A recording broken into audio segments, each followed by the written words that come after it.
Scene రావయ్యా. నాన్నేరమ్మా. ఉండు లోపలే ఉన్నారు. అబ్బాయి రాగానే అబద్ధం ఎందుకు చెప్పావని పాత విషయాలని గుచ్చి అడగొద్దని మీ నాన్నకి చెప్పాను. నువ్వు సంజాయిషి అంటూ అయిపోయిందని మొదలెట్టుకో. సరే ఆ విషయం వదిలే అమ్మా. ఇప్పుడు వీళ్ళ లవ్ స్టోరీ నీ నాన్నతో చెప్పేశావా? వీడంటే గుర్తొచ్చింది. పవిత్ర ఎలా ఉంది? నన్ను అడిగిందా? అత్తయ్యకి కొత్త జాకెట్ కుట్టాలి, వచ్చేప్పుడు ఆది జాకెట్ తీసుకురండి అంది. నాకు కాళ్ళు ఆటో లేదు, చేతులు ఆటో లేదు. రే మోహనా, ఆయనతో మాట్లాడాలంటేనే నాకు భయం పుట్టుకొస్తుంది. అందుకే నేను ఏమీ చెప్పలేదు. నువ్వు కరెక్ట్ టైం చూసి విషయం చెప్పేసేయ్. నే చెప్పేదేంటంటే, నువ్వు లైట్ గా రవ్వని వేపడం మొదలెడితే నేను లోపలికి దూరి కేసరి వండేస్తాను. నన్ను లైట్ గా మొదలెట్టమంటావా? ఆయన దృష్టి లైట్ గా పడితేనే ఏ విషయం చెప్పకూడదు అనుకున్నానో ఆ విషయం టక్కని చెప్పేస్తానే. నిన్నే నమ్ముకున్నావురా మోహన, వచ్చేస్తున్నాను. ఎందుకురా చుట్టూ నిలబడి సునామీ వచ్చినట్టు భయపెడుతున్నారు? వదలరా నన్ను. ఏంట్రా ముళ్ళు మాత్రమే ఉన్నాయి, గడియారం లేదు? అది కత్తులురా. ఏంట్రా గడియారం పెట్టాల్సిన చోట కత్తుల్ని పెట్టుంచారు?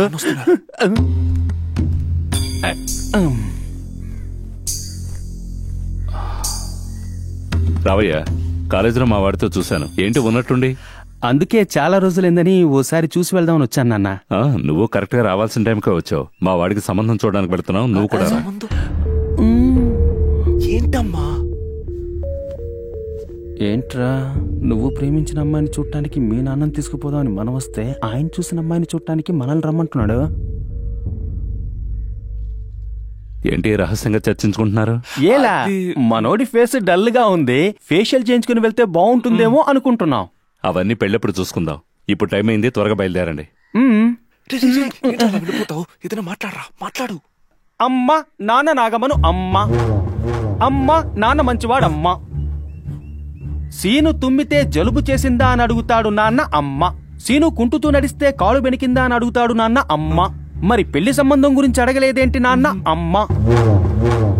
అమ్మ ఈ మధ్య కళ్యాణ మండపాల్లో జరిగే అరేంజ్డ్ మ్యారేజెస్ కన్నా కమిషనర్ ఆఫీస్ లో జరిగే లవ్ మ్యారేజెస్ ఎక్కువ. ఈ నిజం నాన్నకు తెలియజేయి అమ్మ.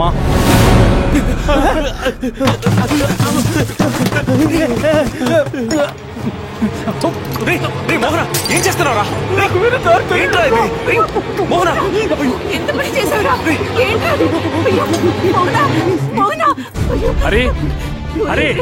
హలో, అంబులెన్స్ ఏమైందో చూడరా. రేయ్, మన మినీ బస్ సర్వీస్ కి వచ్చింది. ఆ డ్రైవర్ ని బట్టి తీసుకురమని చెప్పు. కళ్ళు తెరవరా, తెరవరా, కళ్ళు తెరవరా. ఈ సమయంలో ఇలాంటి పని చేశారు. ఈ వైపు పట్టుకో. జాగ్రత్త. నేను ఇంటికి తాళం వేసి వస్తాను, మీరు ముందు వెళ్ళండి. ఏం కాదమ్మా అన్నయ్య.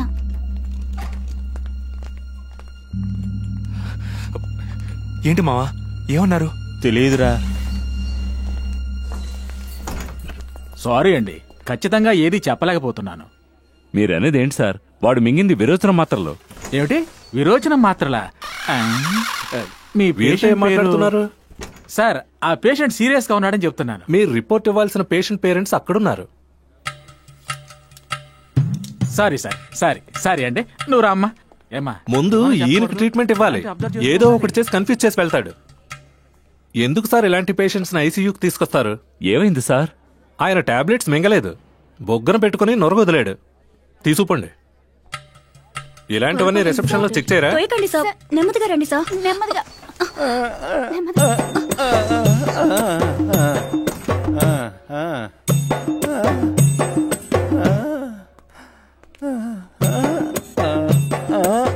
ఎంత సెటప్ తో నించున్నాడు నీ ఫ్రెండ్. పెళ్లి నీకవుతుందో లేదో గాని వాడికి తొందరగానే అవుతుందిరా. నువ్వేస్తావా? నిన్ను చెడగొడతాడ్రా. వచ్చి నీకేం కాలేదని డాక్టర్ చెప్పారు. ఓవర్గా యాక్ట్ చేయకు. అప్పుడే అనుకున్నాను, ఏం లేకుండానే ఇంత హడావిడా. గోళ్లు పడిపోయాయి.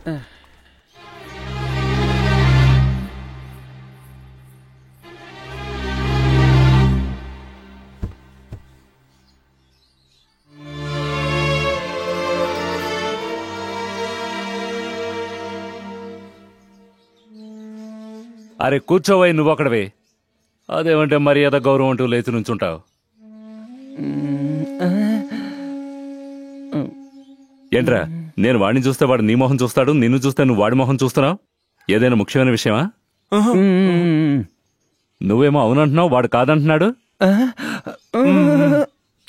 ఇద్దరం కలిసి ఏదో ఒక్కటి చెప్పండ్రా, వారికి అర్థం కావద్దు.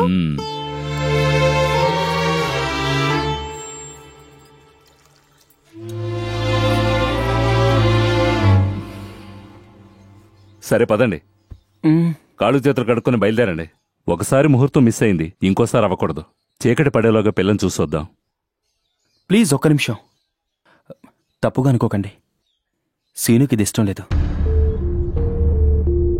ఇలా మీరు కోపంగా చూసే ఎవరిని మాట్లాడనివ్వట్లేదు. అదే అందరూ మీ అదుపాజ్ఞలో ఉండాలనుకోవడం మంచిదే.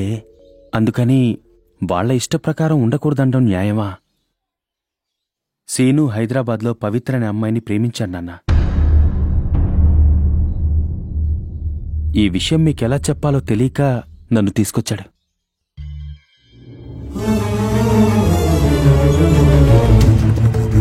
నాన్నా అయ్యయ్యో!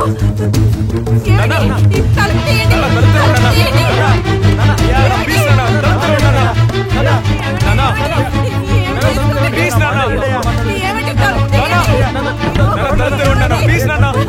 సీను! అయ్యో!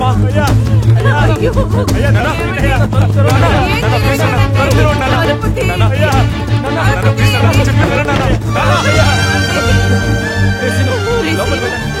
నాన్నతో మాట్లాడరా, వెళ్ళరా.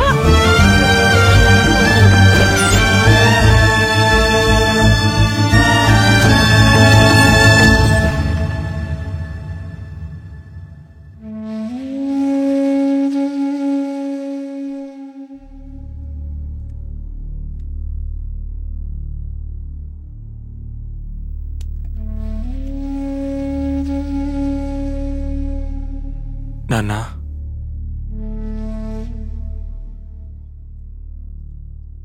మీ మనసు నొప్పించాలని నేను ఈ పని చేయలేదు. ఆ అమ్మాయిని చూసిన తర్వాత నేను సరిగ్గా భోంచలేకపోయాను, నిద్రపోలేకపోయాను, ఏ పని చేయలేకపోయాను. అంతా అయోమయంగా అనిపించింది, ఎవరికీ చెప్పుకోలేకపోయాను. కానీ ఒక్క విషయం మాత్రం నా మనసుకు బాగా అర్థమైంది, దాన్నే ప్రేమ అంటారని. నాకు తెలియకుండానే ఆ అమ్మాయిని ప్రేమించడం మొదలుపెట్టాను.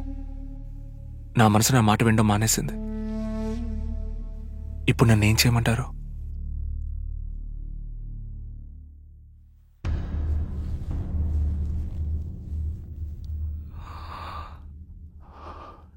కని పెంచి ఆశగా ఎత్తుకుని లాలించి మెల్లిగా నడిపిస్తూ చెయ్యి పట్టుకుని ఎదిగేదాకా అండగా ఉంటాం. నా బిడ్డకి ఏ డ్రెస్ అందంగా ఉంటుంది, ఏ స్కూల్లో చేరిస్తే చదువు వస్తుంది, ఏం పెడితే ఆరోగ్యం బాగుంటుంది అన్నీ మీకు చెప్పే చేస్తామే. మరి మాకు చెప్పకుండా మీరెలా ప్రేమిస్తున్నారా? సరే, ప్రేమిస్తే ప్రేమించారు. ఆ ప్రేమతో పాటు అబద్ధం, దొంగతనం అవి వస్తున్నాయే. ఎందుకు చెప్పు? కానీ పెంచిన వాళ్ళని ఎతికి చంపడానిక? తప్పు నాన్న, ఏ బిడ్డ ఆ పని చేయడు. అబ్బాయిలు అమ్మాయిలు ఎవరైనా ప్రేమించాక అమ్మా నాన్నలకే చెప్పాలనుకుంటాం. కన్న బిడ్డైనా భుజాల దాకా వస్తే స్నేహితుడితో సమానం అంటారు. కానీ ఎంతమంది బిడ్డల్ని స్నేహితులుగా చూస్తున్నారు? నేను అమ్మని, మీ నాన్నని అని పైకెక్కి కూర్చుంటారు. మేము ధైర్యంగా దగ్గర కూడా రాలేకపోతున్నాం. ఫ్రెండ్గా ఉండి చూడండి మీరు. లవ్ ఒక్కటే కాదు, లైఫ్లో ఏం జరిగినా ముందు మీకే చెప్తాం. మమ్మల్ని సరైన దారిలో నడిపించేది మీరేగా నాన్న.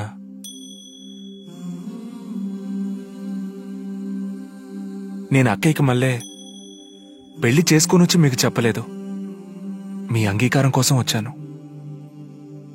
మీకిష్టం లేకపోతే ఆ పవిత్రని నేను పెళ్లి చేసుకోను నాన్న.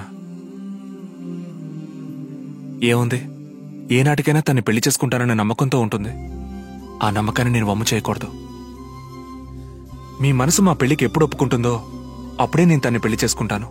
అందుకు ఎన్నాళ్ళైనా ఆగుతాం మేము. నాకు మీ అంగీకారమే ముఖ్యం నాన్న.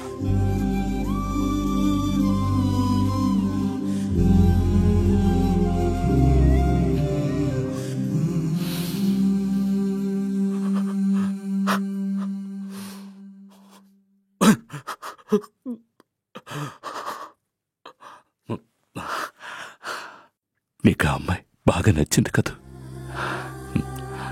నీ సంతోషమే నాకు ముఖ్యంరా.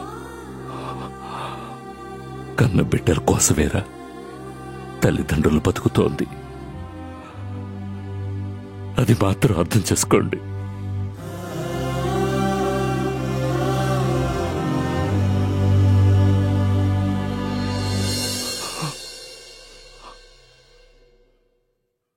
మేము ఆశించేది అదొక్కటే.